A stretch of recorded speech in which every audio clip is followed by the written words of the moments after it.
আরে আমি সারাক্ষণই শ্যামনগর শ্যামনগর করি। আরে ব্যারাকপুর রাগ করো না।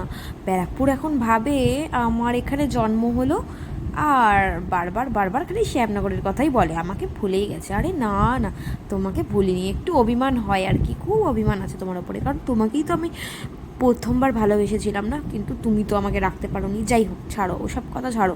একটাই জীবন, অত মান অভিমান ধরে রেখে কাজ নেই। আজকে গেছিলাম ব্যারাকপুরের স্টেট ব্যাংকে, আনন্দপুরি।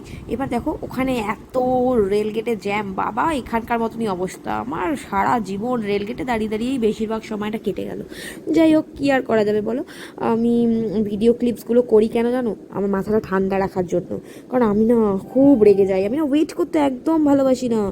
আর তখন আমি কি করব, রাগারাগি করে তো লাভ নেই, তখন আমি ভিডিও বানাতে ব্যস্ত হয়ে যাই, মাইন্ডটাকে অন্যদিকে বিজি করে দিই। তো দেখো, আনন্দপুরীর এইসব জায়গাগুলো আগে প্রচুর ঘুরেছি, প্রচুর ঘুরেছি, প্রচুর ঘুরেছি। এখানে অনেক স্মৃতি আছে আমার, অনেক অনেক অনেক। যাই হোক, স্মৃতিগুলো এখন ফিকে হয়ে গেছে, অনেকটাই ফিকে হয়ে গেছে, কিন্তু তবুও কথায় আছে না, পুরনো চাল ভাতে পারে। যাই হোক, দেখো ওখান থেকে এবার চলে এসেছি দাদা বৌদি রেস্টুরেন্টের কাছে। ও, ব্যারাকপুর মানেই দাদা বৌদি, ব্যারাকপুর মানেই রিলায়েন্স ট্রেন্ডস, ব্যারাকপুর মানেই কেএফসি। ওহ, কি নেই ব্যারাকপুরে! ব্যারাকপুর খুব সুন্দর একটা জায়গা, কিন্তু ব্যারাকপুরে এখন আর আমার ভালোবাসা নেই। আমার ভালোবাসা এখন শ্যামনগরে। এই তো একই জীবনে কত পরিবর্তন হয় মানুষের, এক এক সময়ে মানুষের। ওহো, আরসালান, আরসালান, আমার খুব ভালো লাগে আরসালানের বিরিয়ানি খেতে। আহা, জুডিও শপিং করতে গেছিলাম এখানে। তো যাই হোক, এই তো আমার ব্যারাকপুর, ভীষণ ভালোবাসি ব্যারাকপুরকে। স্মার্ট বাজারে তো এখন স্মার্ট বাজার শ্যামনগরেও হয়ে গেছে। যাই হোক, শ্যামনগরেও এখন সব কিছু, রিলায়েন্স ট্রেন্ডসও হয়ে গেছে, সব কিছু সব কিছু ব্যারাকপুরে যা যা কিছু আছে শ্যামনগরেও হয়ে গেছে। আর এই দেখো, এটা হচ্ছে ব্যারাকপুরের একটা মন্দির, ওই দিশা আই হসপিটাল তার পাশে।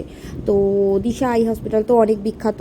তারপরে ব্যারাকপুরের সেই পলতার রাস্তাটা আমার ভীষণ ভাল লাগে, কারণ এতটাই ফাঁকা ফাঁকা পলতার রাস্তাটা। তো ওখানে দাঁড়িয়ে আমি একটুখানি রেস্ট নিয়ে নিলাম, কারণ এত রোদ্দুর ছিল না ওই দিনকা, বন্ধুরা কি বলবো। তো পলতাতে ওখানে একটু দাঁড়িয়ে একটু রেস্ট করে নিলাম, আর একটু জল খেয়ে নিলাম, আর একটু ভিডিও ক্লিপস তুলে নিলাম। তারপরে দেখো, একটু নেচারের ভিডিও ক্লিপস তুলে নিলাম। পলতা জায়গাটা আমার ভীষণ ভালো লাগে, এত ন্যাচারাল এই জায়গাটা, কারণ গাছপালা অনেক বেশি এই পলতাতে।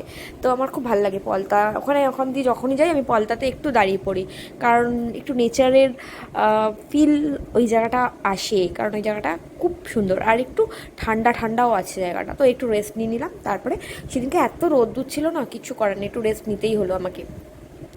তারপরে আবার রওনা দিলাম। এই দেখো বাবা, লাকিলি রেলগেটটা খোলা পেয়েছি, 22 নম্বর রেলগেট।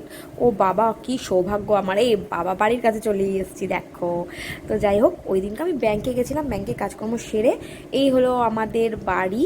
তো চলে এসেছি বাড়ির কাছে, এবার বাড়িতে ঢুকে যাব। দেখা হবে তোমাদের সাথে আবার পরের ভিডিওতে, ততক্ষণ অনেক ভালো থেকো, সুস্থ থেকো। টাটা ব্যারাকপুর।